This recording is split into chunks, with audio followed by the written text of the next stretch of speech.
A paz do Senhor Jesus para todos nós, amém? Estamos hoje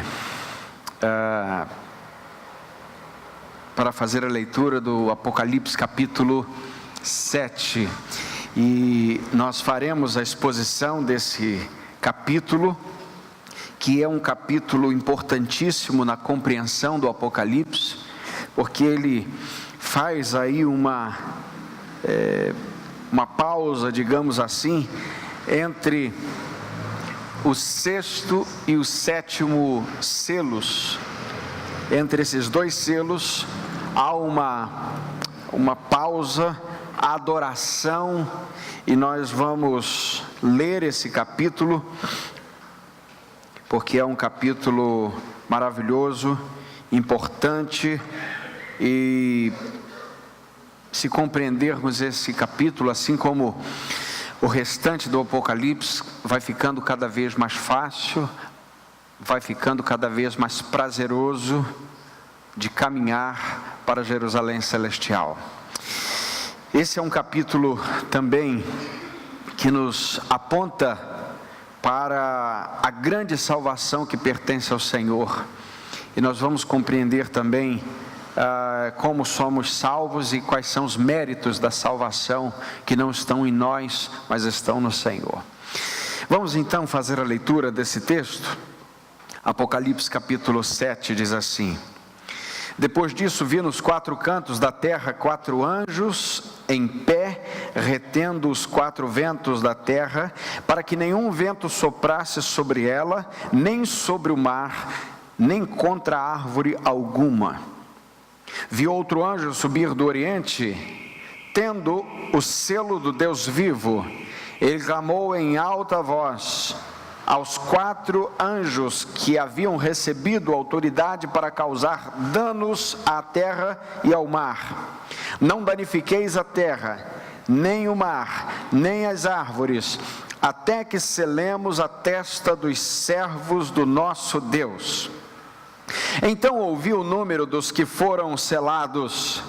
Eram 144.000 de todas as tribos dos filhos de Israel. Da tribo de Judá foram selados 12.000. Da tribo de Ruben, 12.000. Da tribo de Gade, 12.000. Da tribo de Azer, 12.000. Da tribo de Naftali, 12.000. Da tribo de Manassés, 12.000.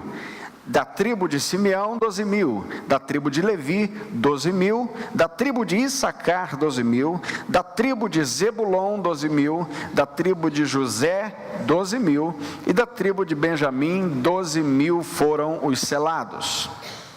Depois dessas coisas, vi uma grande multidão que ninguém podia contar, de todas as nações, tribos, povos e línguas, em pé diante do trono e na presença do Cordeiro, todos vestidos com túnicas brancas e segurando palmas nas mãos, e clamavam em alta voz: Salvação ao nosso Deus, que está assentado no trono, e ao Cordeiro.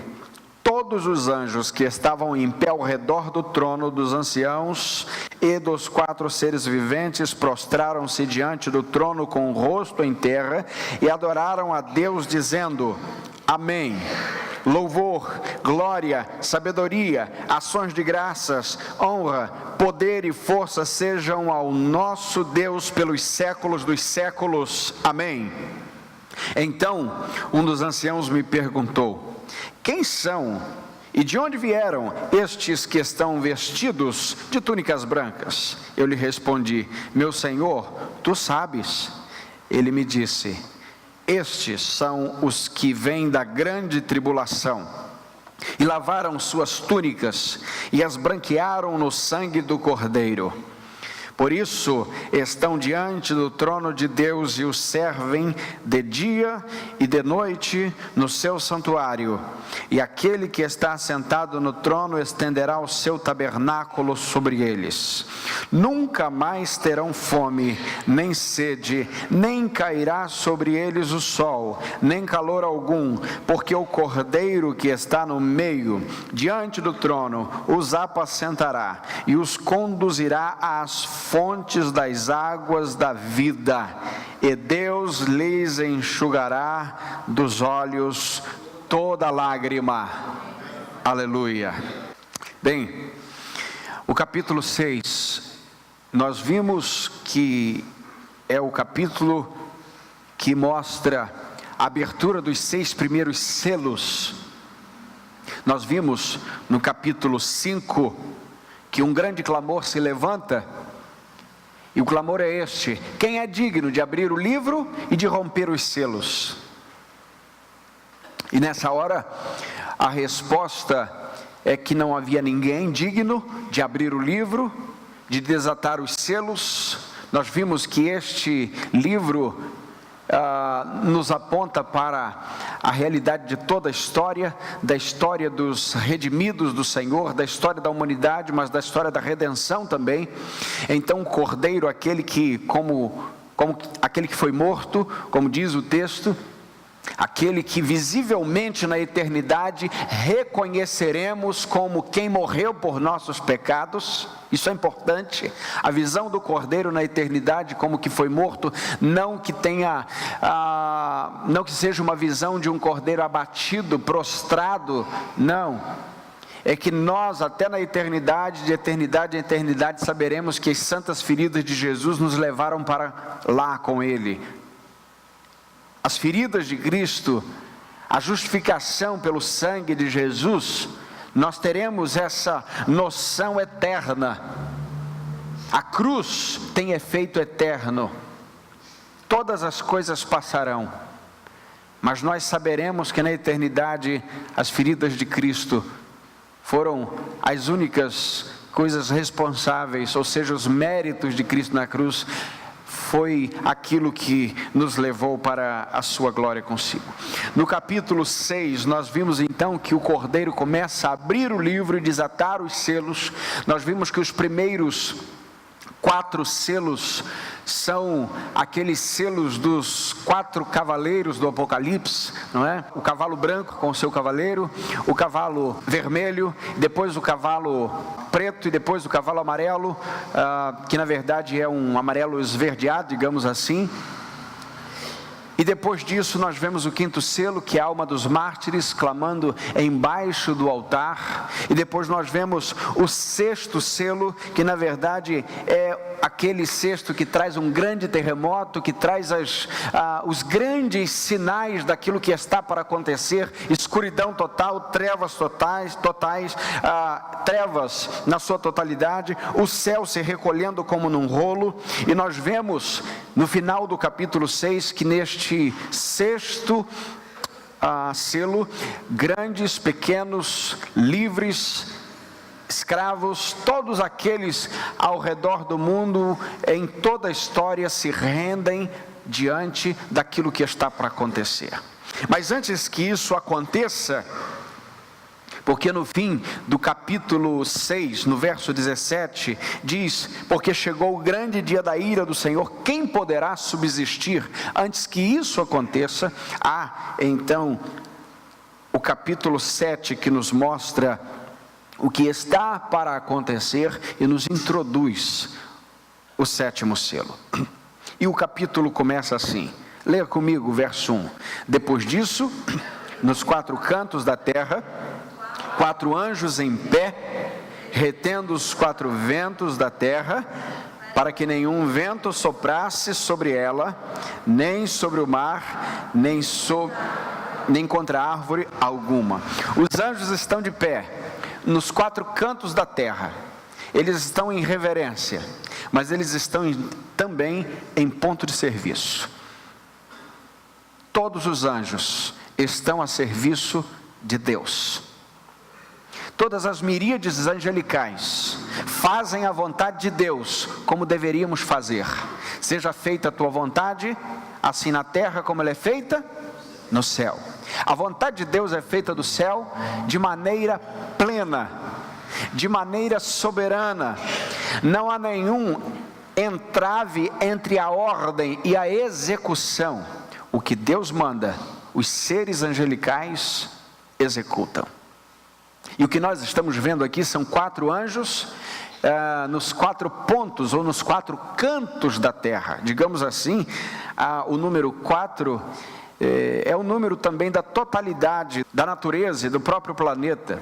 Nós temos aqui a alusão aos 4 cantos da terra, falando dos 4 pontos cardeais. Nós temos as direções norte, sul, leste, oeste. Nós temos as leis que o próprio Deus impôs sobre a terra, das 4 estações do ano, não é, que hoje está tão confuso, não é? Primavera, verão, outono e inverno. Nós temos os elementos básicos da natureza também, que é a terra, que é a água, que é o ar e que é o fogo. De alguma forma, o que nós estamos vendo aqui é que todas essas questões da natureza estão submissas a uma ordem de Deus que ainda não foi dada.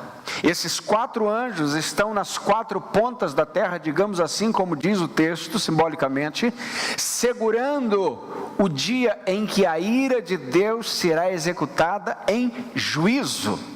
E é por isso que nós vemos o verso 2 dizer assim, leia comigo: vi outro anjo subir do oriente, tendo o selo do Deus vivo. Ele clamou em alta voz aos 4 anjos que haviam recebido autoridade para causar danos à terra e ao mar. Verso 3: não danifiqueis a terra, nem o mar, nem as árvores, até que selemos a testa dos servos do nosso Deus. Há um 5º anjo agora aparecendo. Os 4 anjos estão ali segurando, vamos dizer assim, os sinais dos últimos tempos, os sinais da grande ira do Senhor, do dia do juízo. Mas há um 5º anjo que diz o seguinte: ainda não sejam liberadas todas essas coisas. Por quê? Porque os santos precisam ser selados em sua plenitude. Meus irmãos, aqui, em primeiro lugar, nós temos um anjo com um selo. O que é o selo, biblicamente? Nos tempos bíblicos até, não necessariamente no contexto bíblico, mas no contexto social, político da época. O selo carregava uma força jurídica. Os documentos eram selados com o anel do rei, com o carimbo real. Havia uma espécie de, digamos, de uma massa diferenciada, uma espécie de cera antiga, onde o carimbo vinha quente sobre aquilo e selava. E aquilo não podia ser rompido por ninguém, porque se o documento tivesse o selo rompido, perderia sua validade. Por isso é que nós vemos que somente o Cordeiro é digno de romper os 7 selos. Só Ele é digno de manipular a história de frente para trás, de trás para frente, porque Ele é o alfa, o ômega, o princípio e o fim, e não precisa respeitar passado, presente e futuro, porque é eterno. Ele é Senhor do tempo, Ele não está no tempo, Ele criou o tempo. Antes de criar a luz, em Gênesis capítulo 1, verso 3, haja luz e houve luz, o texto diz: no princípio, Deus criou o tempo antes de criar a luz, porque Ele é eterno, e então colocou todas as coisas dentro do tempo. E este Senhor eterno, que rompe os selos, agora envia um anjo com o selo também. E este selo é, na verdade, o selo que vai marcar a vida daqueles que estão recebendo a salvação do Senhor. Nesse momento aqui, queridos, a gente percebe que Deus faz tudo em favor da igreja. Vou repetir isso. Deus faz tudo em favor da igreja. Romanos capítulo 8, verso 28 diz o quê? Porque sabemos que Deus faz com que todas as coisas cooperem para o bem daqueles que amam a Deus, daqueles que foram chamados segundo o seu propósito. Você nota no capítulo anterior, Apocalipse capítulo 6, que há uma pergunta dos mártires que estão embaixo do altar. E qual é a pergunta? Senhor, até quando tu não vingarás o nosso sangue? A resposta é a seguinte: foi-lhes dadas roupas brancas, e lhes dito que eles esperariam até que se completasse o número de conservos que haveriam de morrer como eles. Ou seja, a medida dos mártires precisava encher, vamos dizer assim, o cálice da ira de Deus. E o cálice, a medida da ira de Deus ainda estava por ser completa. E digamos, numa linguagem simbólica, numa imagem, numa parábola visual, nós percebemos então que o cálice da ira de Deus está sendo cheio pelo clamor dos sangues dos mártires, desde Abel até o último mártir. Note que então o tempo inteiro, desde o início até o fim, Deus começa e Deus termina a história, não a revelia da igreja, mas casando todos os fatos com a vida da igreja e com a vida de seu povo. Aqui neste outro capítulo, há também uma seguinte questão: você não pode, vocês anjos que estão nos 4 pontos, nos 4 cantos, não liberarão os ventos, vamos dizer assim, os últimos sinais, não liberarão as cortinas do juízo, não poderão ser abertas agora, porque ainda estamos selando os santos. Aplicação poderosa: nenhum dos santos ficará para trás. Deus não se esquece de nenhum de nós. Deus nos trata na pessoalidade. Deus não nos comprou no lote. Compreende? Quando Cristo estava morrendo na cruz, o seu sangue vertido foi tinta suficiente para escrever o meu nome pessoalmente no livro da vida.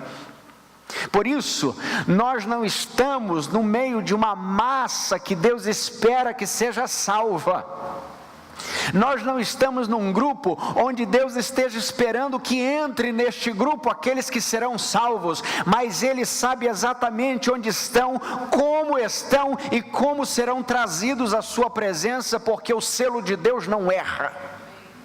O mundo fica muito preocupado com o sinal da besta, não é verdade? Pastor, o sinal da besta é o 666, é aquele chip que está botando na mão direita, é aquele negócio que está botando na testa. Meu irmão, eu não sei muito bem assim como se darão todos os capítulos finais da história, embora a Bíblia nos mostre algumas pistas, algumas dicas, mas tem uma coisa que o crente sabe: a testa, o corpo, a vida que já tem o selo do Cordeiro, o selo do Espírito, não cabe outro selo, somente o selo de Deus na sua vida. Por isso não fique tão preocupado de como será o selo, se será aqui, se será ali, se será físico, se será visual, se será espiritual, se os crentes vão perder a mão. Meus irmãos, cabe-nos compreender que quando Deus sela um crente para a eternidade, nada pode separá-lo do amor eterno do Senhor, que está em Cristo Jesus. E aqui está o propósito da restrição dos 4 ventos. Qual é o propósito? Deus está retendo as cortinas de se abrirem no final da história, até que Ele leve consigo e salve para si o último dos seus filhos. Por isso, a gente compreende que Deus trata a igreja de maneira diferente como trata o mundo. Deus não trata a igreja como trata o mundo, porque a igreja está no mundo, mas não pertence ao mundo. A igreja passará pelo juízo, mas não será julgada da mesma forma que o mundo será julgado no juízo. Por isso a igreja não precisa ter medo do juízo final, ela precisa esperar o juízo. Precisa esperar o juízo, porque ela não vai encarar o juízo nos seus próprios méritos, mas a igreja está coberta, lavada pelo sangue de Cristo Jesus. E quando estiver diante do juízo, ela vai compreender de fato, de direito e a olho nu, que aquele que creu já passou da morte para a vida. Que nós não estamos atônitos se vamos ou não ouvir uma positiva ou uma negativa. Nós compreendemos que estamos caminhando para uma direção onde a única coisa que ouviremos é: vinde benditos de meu Pai, possui por herança aquilo que vos tenho guardado desde a fundação do mundo. Isso é extraordinário, é para deitar e dormir até 9h30 da manhã. Só não dá para dormir porque tem muito trabalho no outro dia. E a gente põe para despertar e acorda cedo. Mas dessa preocupação o crente não morre.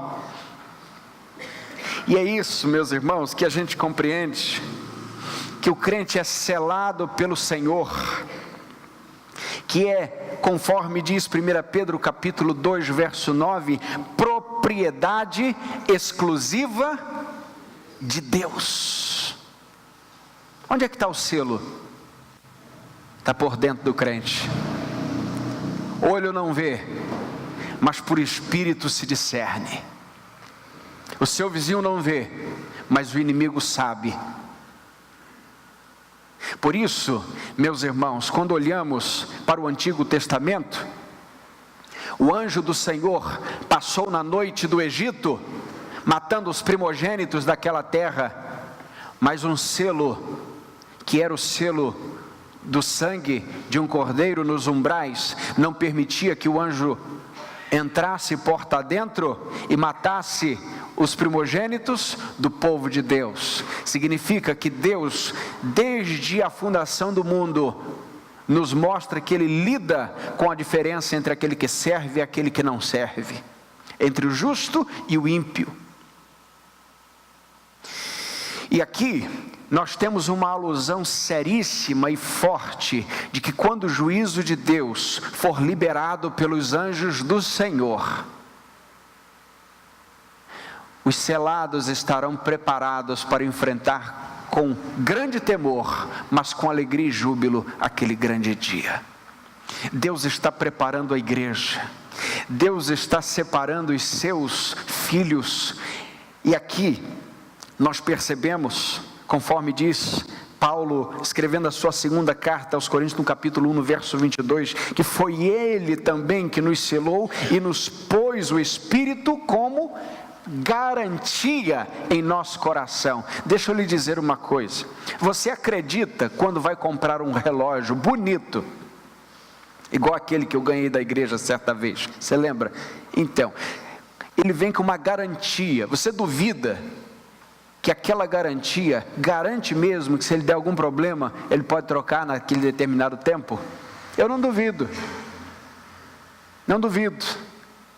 Talvez se fosse adquirido de forma ilícita, não teria garantia, mas porque tem uma nota fiscal, porque tem um endereço, porque sabemos onde comprou, sabemos que é uma, vamos dizer, uma marca conhecida, ou que há uma garantia em cima daquilo. Veja, se numa coisa tão ínfima, tão matéria, nós compreendemos que há certas garantias, e que essa garantia não é perdida enquanto não se expira o tempo, será que um crente poderia compreender que a garantia da sua salvação poderia expirar, sendo ela garantida pelo sangue eterno de Jesus?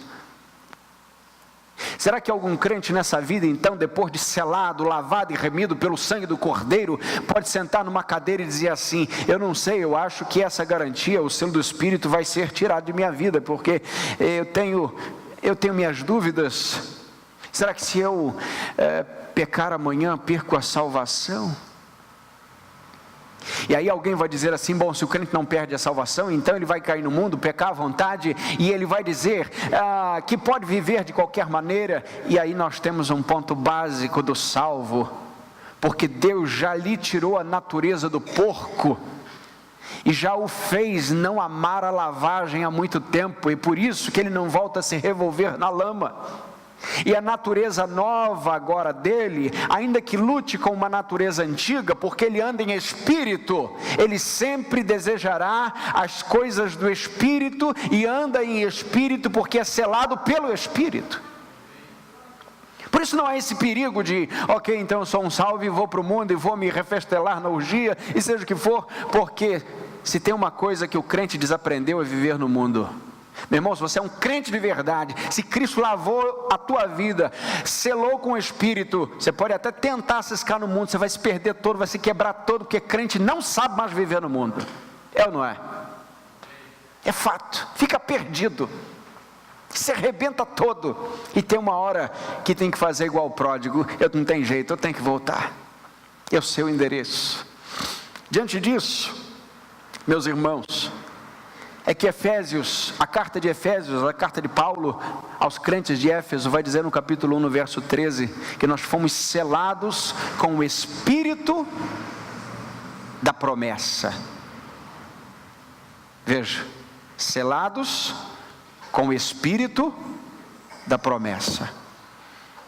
A promessa foi cumprida, e esse Espírito então nos dá o poder de perseverar. No capítulo 4, no verso 30, Paulo chega a dizer que nós não devemos entristecer o Espírito Santo de Deus, porque é com esse Espírito que nós fomos selados para o dia da redenção. Nós não podemos entristecer aquilo que sela a nossa vida. A pessoa de Deus que mora no crente. E se a encarnação de Jesus é um mistério do Deus se caber em gente, é também um grande mistério do Espírito caber num pecador como nós, derramar da sua porção, santo a santo, filho a filho. Isso é um mistério extraordinário. A partir do capítulo 4, a partir do versículo 4 até o versículo 9, nós vemos a visão de duas multidões. Vejamos então, porque há uma multidão que se pode contar, e a outra multidão que não se pode contar. Vejamos o verso 4, leia comigo até o verso 8. Então...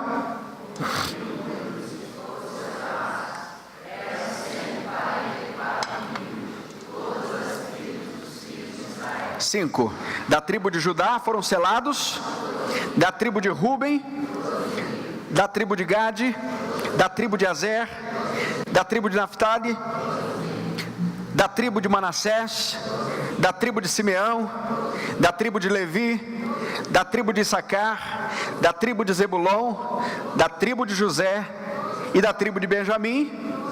12.000 foram selados, ao total 144.000 selados. E aí nós temos aí uma doutrina que diz que somente 144.000 é que subirão, e o restante vai ficar assim num segundo nível. Tá certo? Tá errado. Nós vemos aqui uma conta exata, 144.000. E o que significa isso? Primeiro ponto, os números, por mais perfeitos que sejam para nós, nos ajudam a apontar para a perfeição de Deus, mas eles não têm o valor e o papel central nas Escrituras Sagradas.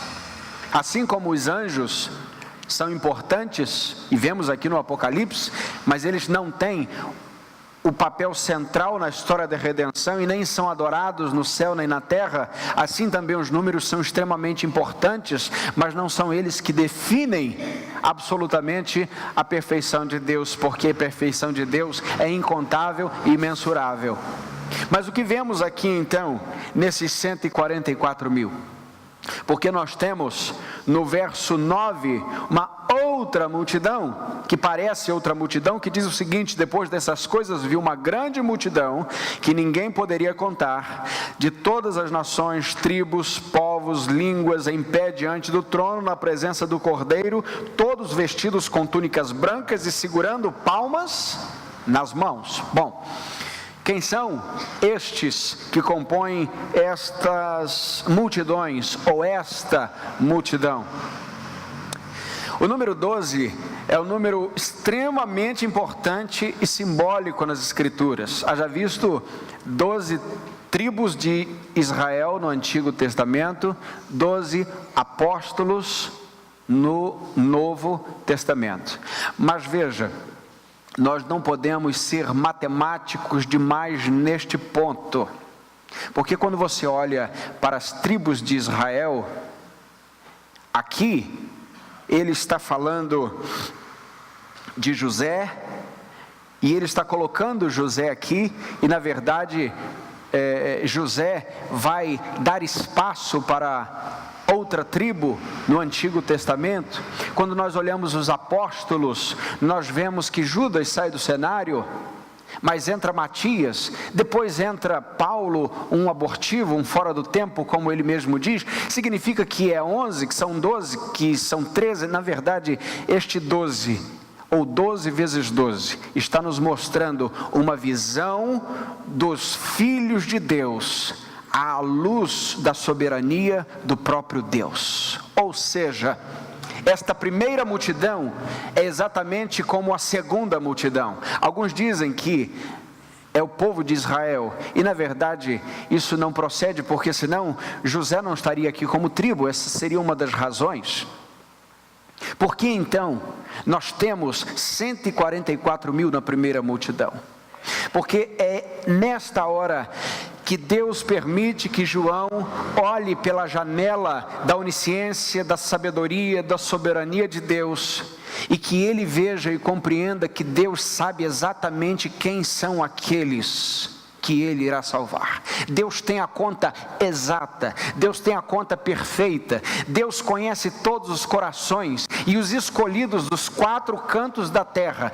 Deus conhece, não só geograficamente, mas durante em todo o tempo da história. Esta é a primeira visão da multidão, mas tem uma segunda multidão, que na verdade fala da mesma multidão, só que a visão da segunda multidão é a nossa visão. É a visão de que nós não sabemos contar, que nós não sabemos onde estão, nós não sabemos quantos são, mas nós sabemos dizer que é gente de toda tribo, povo, língua e nação. Note, meus irmãos, que nessas duas contas, ou seja, na conta que Deus sabe fazer e na conta que nós não sabemos fazer, há uma garantia de que nós seremos levados para estar com Cristo, e nós estaremos aqui, como diz o verso 9, em pé, diante do trono, na presença do Cordeiro, vestido com túnicas brancas, segurando as palmas nas mãos, e nós vamos ver o que significa essas coisas. Bem, a partir daqui, na visão dessa segunda multidão, nós olhamos lá atrás na história da redenção, uma promessa que Deus fez para um homem chamado Abraão. Meus irmãos, que coisa extraordinária. O povo de Deus foi criado por Deus. Deus pega um homem e começa a gerar um povo, compreende? A partir de Abraão, Deus começa a gerar um povo. Deus começa a trazer para si um povo. E lá no capítulo 15 de Gênesis, no verso 5, o texto diz assim, leia comigo: olha agora para o céu e conta as estrelas, se é que consegues contá-las. E acrescentou: assim será a tua descendência. Abraão, você não pode contar a tua descendência.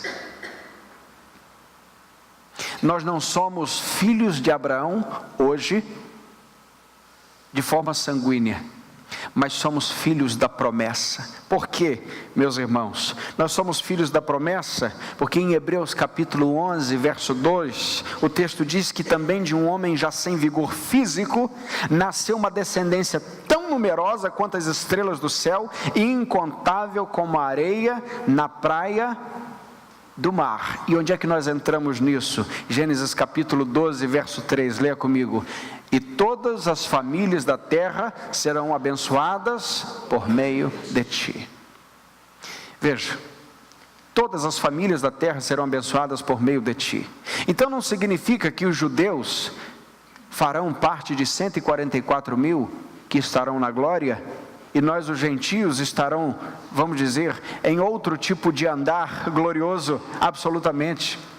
Do contrário, nós teríamos méritos para entrar na glória, e não é pelo mérito que nós entramos na glória, é pelo sangue de Jesus.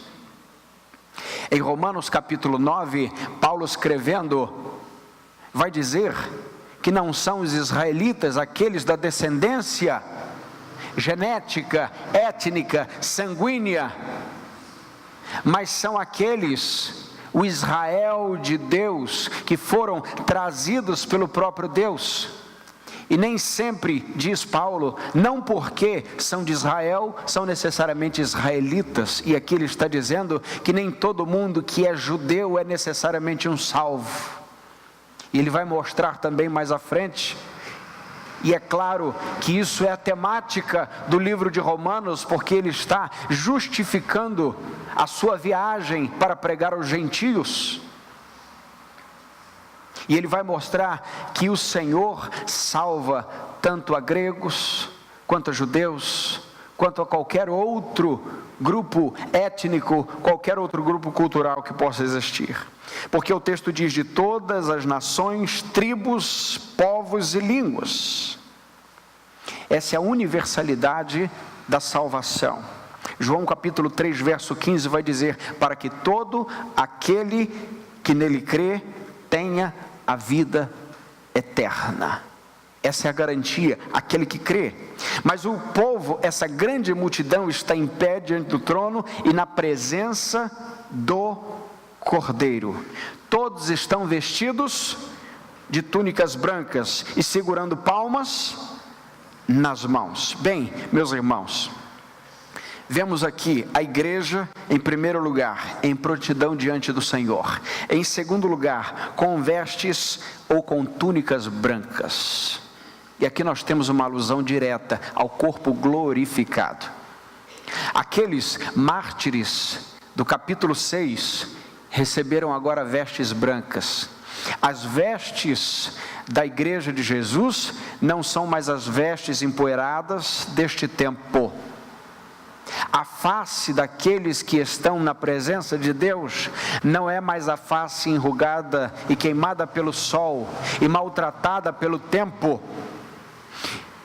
E o texto diz que eles estão segurando palmas nas mãos. O que significa isso? Esse tipo de palma aqui era um tipo de palma que era usada, ou eram usadas essas palmas para os vencedores dos grandes jogos da antiguidade. E todo vitorioso recebia como um troféu, ou junto com o troféu, as palmas, e eles seguravam.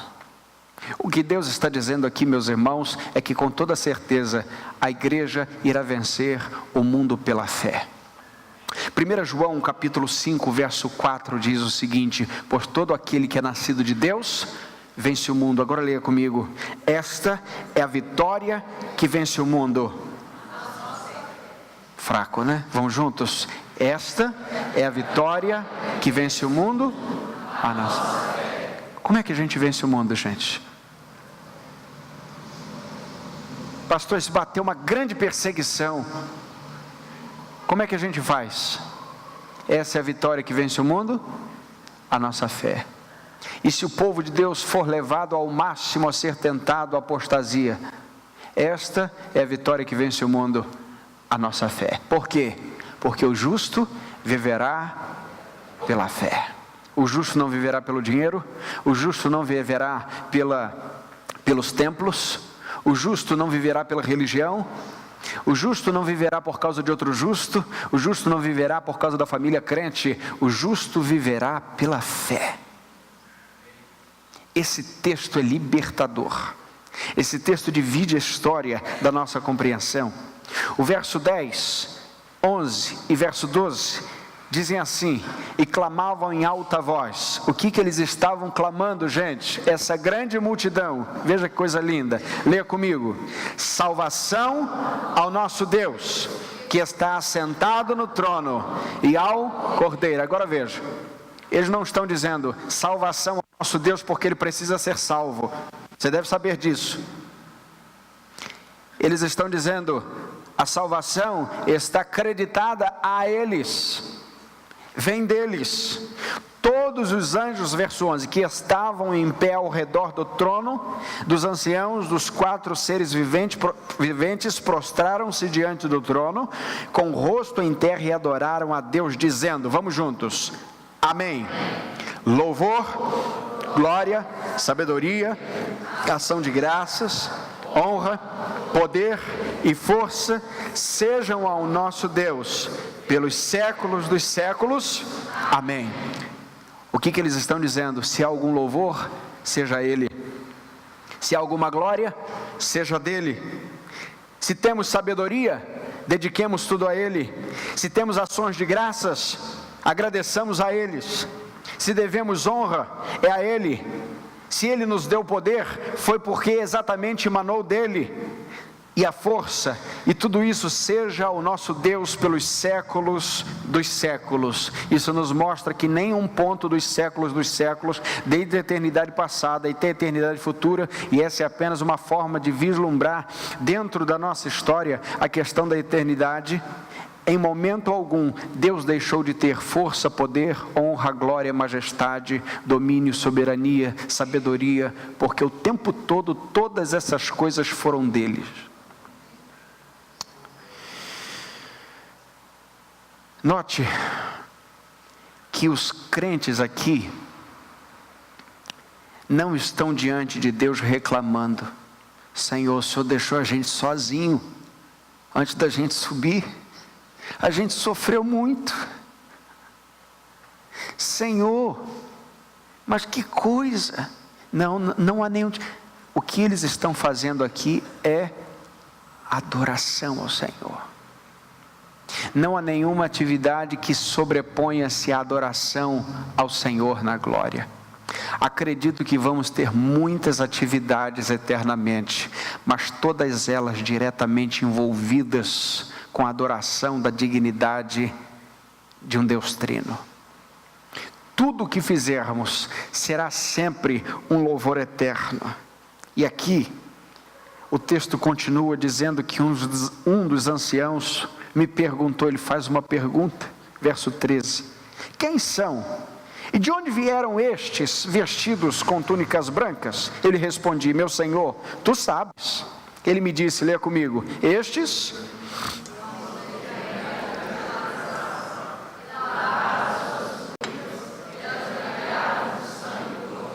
eles vêm da grande tribulação, e eles lavaram as túnicas, e as branquearam no sangue do Cordeiro. Meus irmãos, que visão fantástica, olha que resposta, o que é respondido são esses que estavam sofrendo, agora eles estão reinando, são esses que estavam com as vestes ensanguentadas de sofrimento, agora eles estão com as vestes alvejadas pelo sangue do Cordeiro.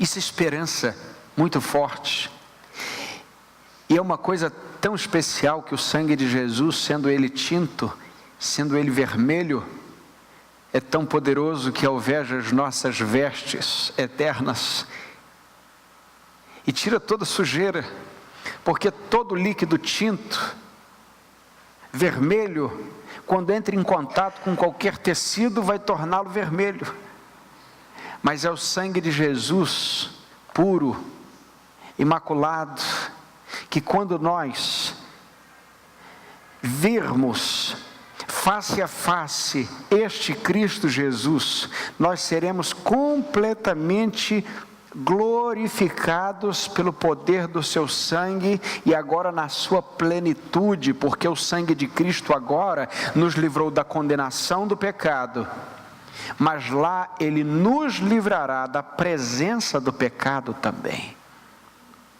de formas que eternamente nunca mais teremos as vestes sujas ou as mãos sujas com o pecado, nunca mais nos pegaremos dizendo, pequei. Por quê? Porque não entra pecado, porque o poder do sangue de Jesus é tão suficiente, meus irmãos, que essa é a nossa esperança. A gente luta contra o pecado aqui, mas não precisará lutar contra ele na glória. Quem lutou contra o pecado hoje, diga amém. Pouco não, né? Muita coisa, toda hora, o tempo todo, todo dia, numa luta constante. E o que nós vemos aqui é que aqueles que estavam na grande tribulação, na dor, no sofrimento, agora eles estão sendo recebidos no Senhor. Abra aí a sua Bíblia em Daniel capítulo 12, veja aí, último capítulo de Daniel. Capítulo de Daniel, dos capítulos 6 a 12, 7 a 12, são literatura também profética, apocalíptica, digamos assim.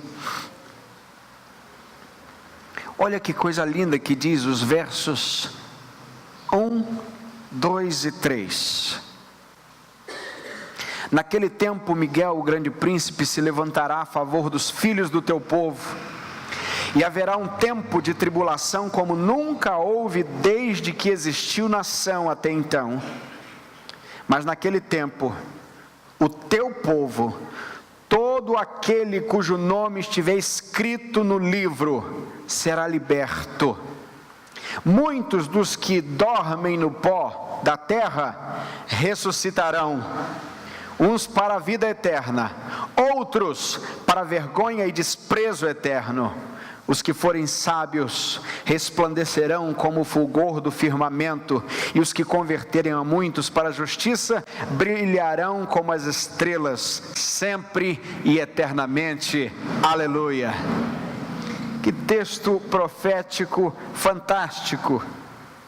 E o verso 15 do texto de Apocalipse 7 diz: por isso estão diante do trono de Deus e o servem de dia e de noite no seu santuário, e aquele que está sentado no trono estenderá o seu tabernáculo sobre eles.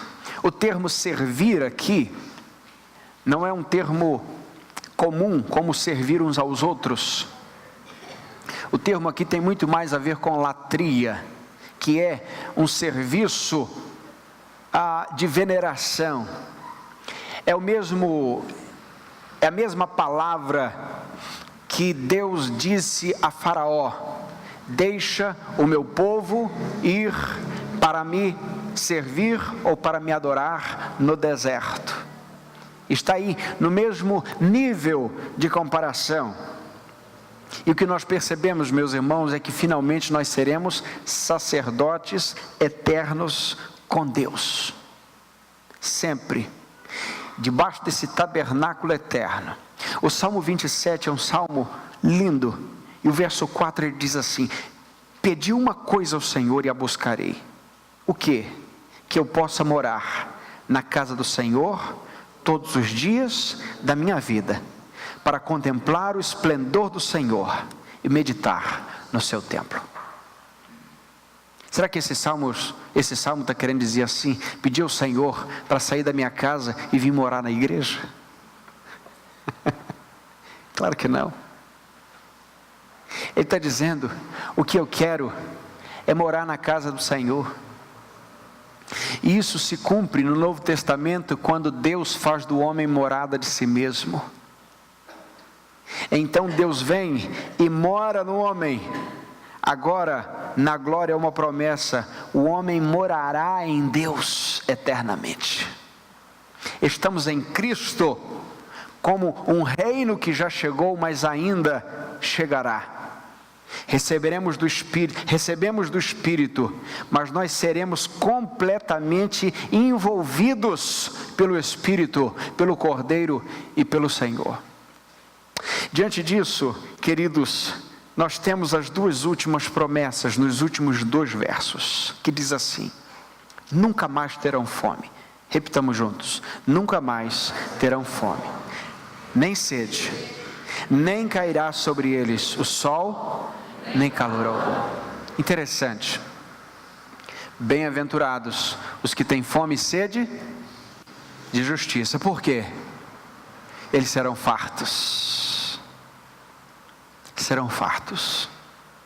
Promessa de Deus sendo cumprida não significa que no reino de Deus vai ter água demais, ou que vai ter comida demais.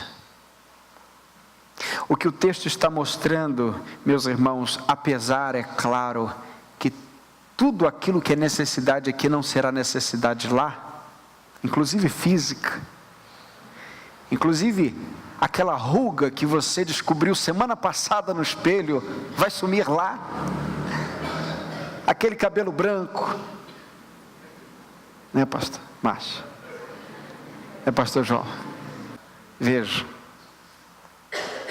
o mais profundo desse texto aqui, é que na verdade, meus irmãos, minhas irmãs, aqui nós nos alimentamos do pão, e nós seremos lá um só com o pão eterno, nós seremos um só com a água da vida, e nós não teremos sede, nós não teremos fome.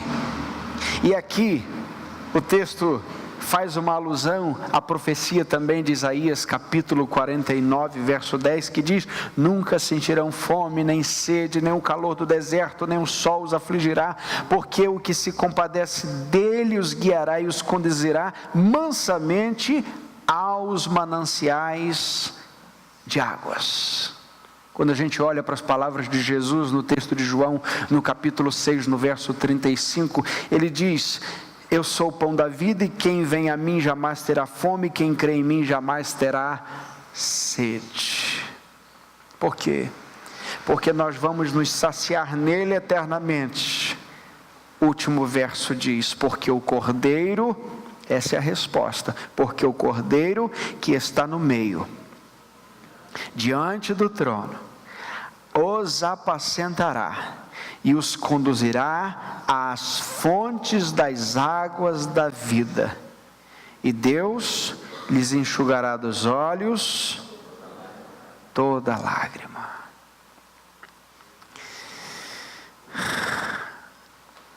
Salmo 126, verso 5, vai dizer: aqueles que semeiam com lágrimas, colherão com cânticos de júbilo.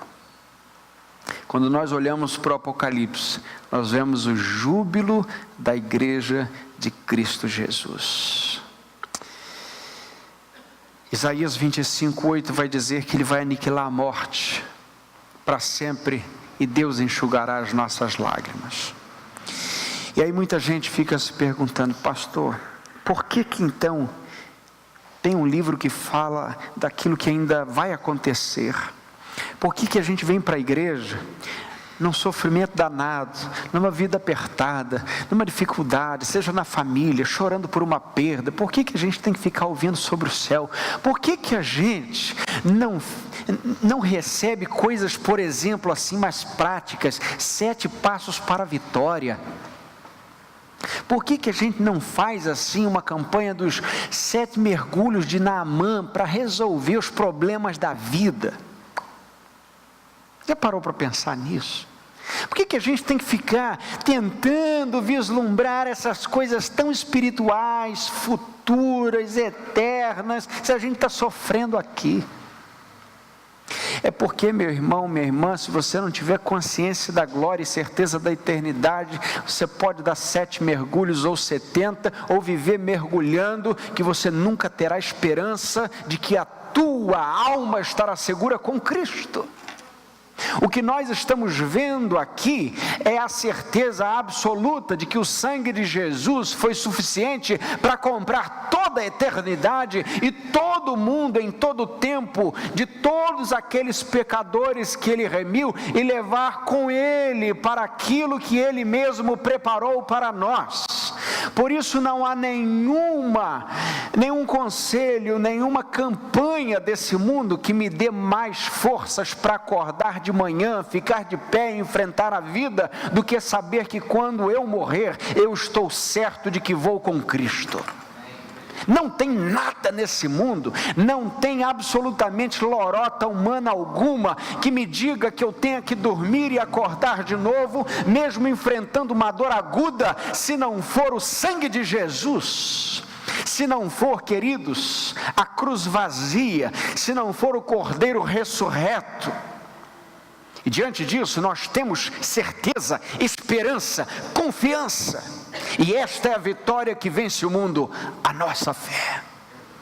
A gente vence o mundo, não é com 7 passos para isso, e nem campanha dos 7 mergulhos para aquilo. A gente vence o mundo porque Jesus venceu a cruz primeiro.